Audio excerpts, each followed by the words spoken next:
Well, the 5 weeks are up. It's the 2nd of February, and that can only mean it's time for the build videos for the Make a Flag Challenge 2020.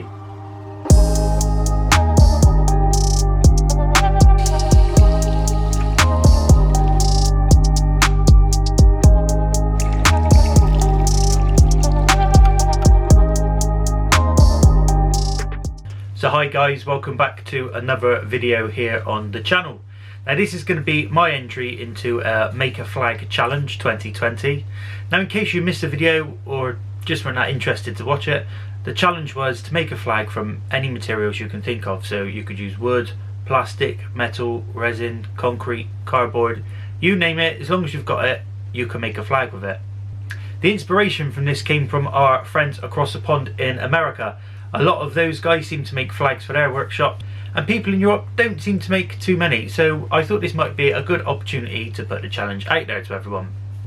Now of course my idea when I put this challenge out here was to make a humongous flag, an absolute massive one, inlay wood in it, do all these fancy techniques, and then I thought, I got a small garage workshop, every bit of wall space is crucial to me, so unfortunately I could only make a slightly smaller flag.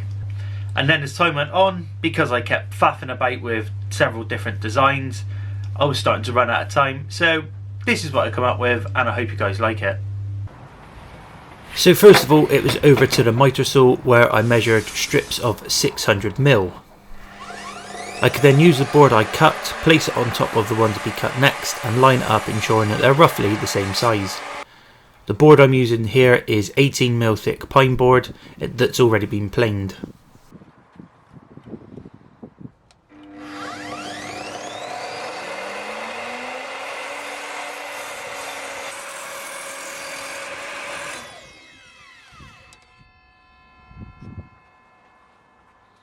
Then I could lay my 3 cut pieces out on the workbench and fire up the blowtorch.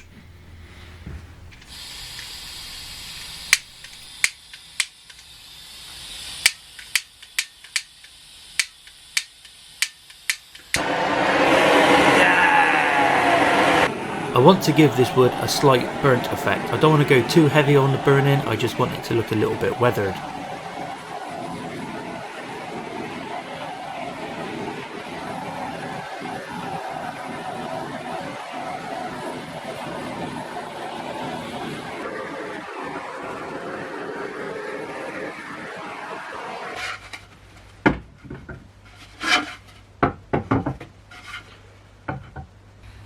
Next I could move on to the glue up stage, making sure I spread that glue out nice and even.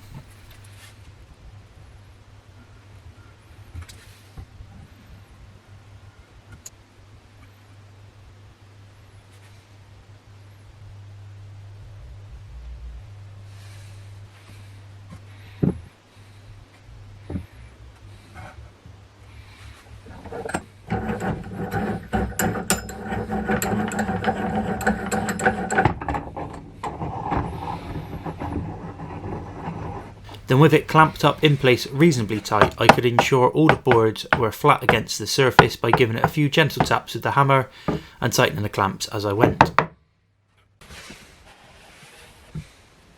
After wiping the glue squeeze out off and allowing the board to dry, I came back with a Sharpie pen. I drew out the design of a worn and tattered flag that looks like it's been in place for quite a long time. Now I should have really thought ahead a bit here whilst drawing it out. I should have tried to avoid as many knots as possible, but at the time I didn't think of it.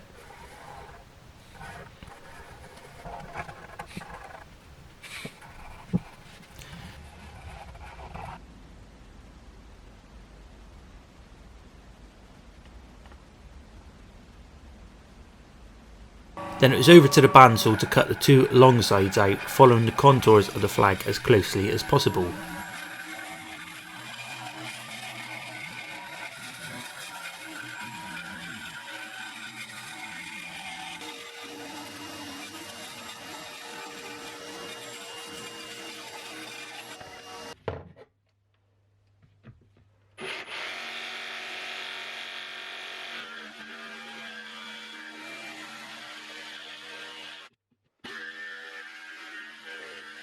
I could then complete these awkward detailed parts with the jigsaw,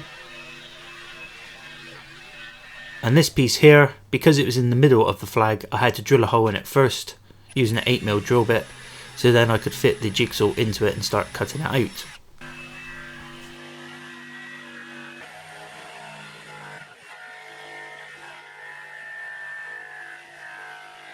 Now this is a technique I really like. I used an old sanding belt to sand down all the different contours and shapes of this flag, and using the sanding belt it helps keep a bit of rigidity in the sanding paper itself. I then lightly sanded over the edges of the flag just so there wasn't a sharpness to it.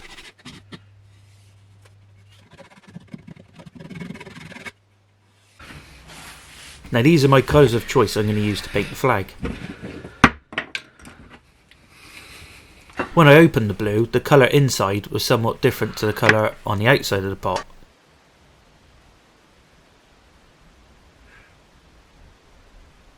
I wasn't happy at all with the blue paint. Even after it dried, it still didn't go dark enough.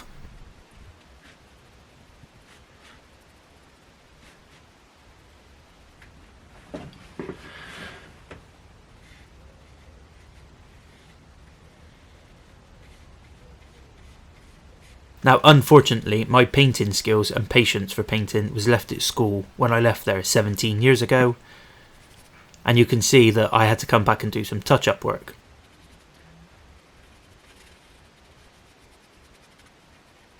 So after a trip to my local DIY store I bought a different tester pot, and this time the colour is much more like I was expecting.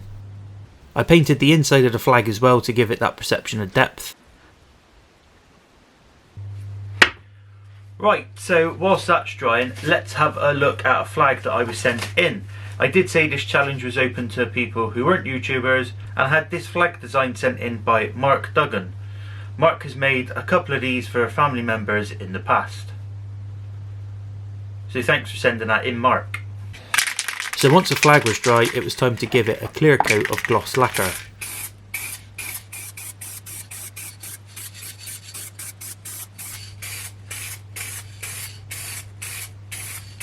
Once the gloss had dried, I could spray on some water and denib everything using 800 grit sandpaper.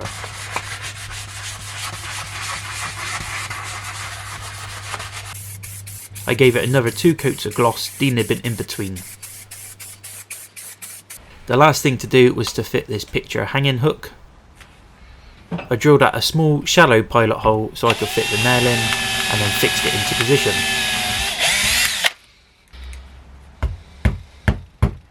And then it was time to hang the flag up in place.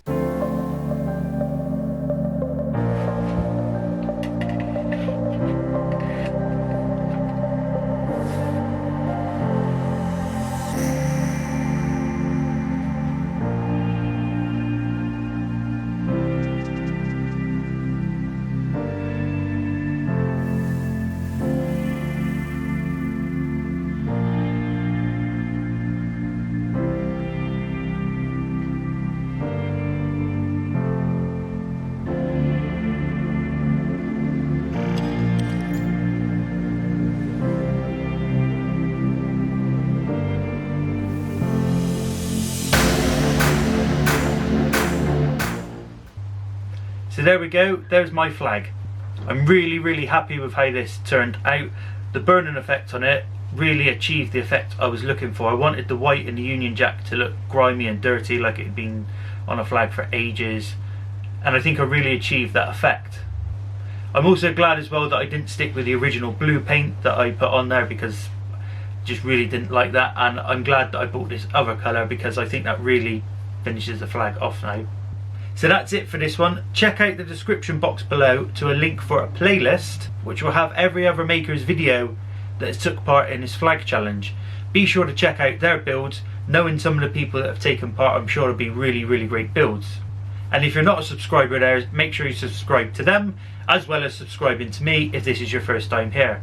So thanks for watching, and I'll see you on the next one.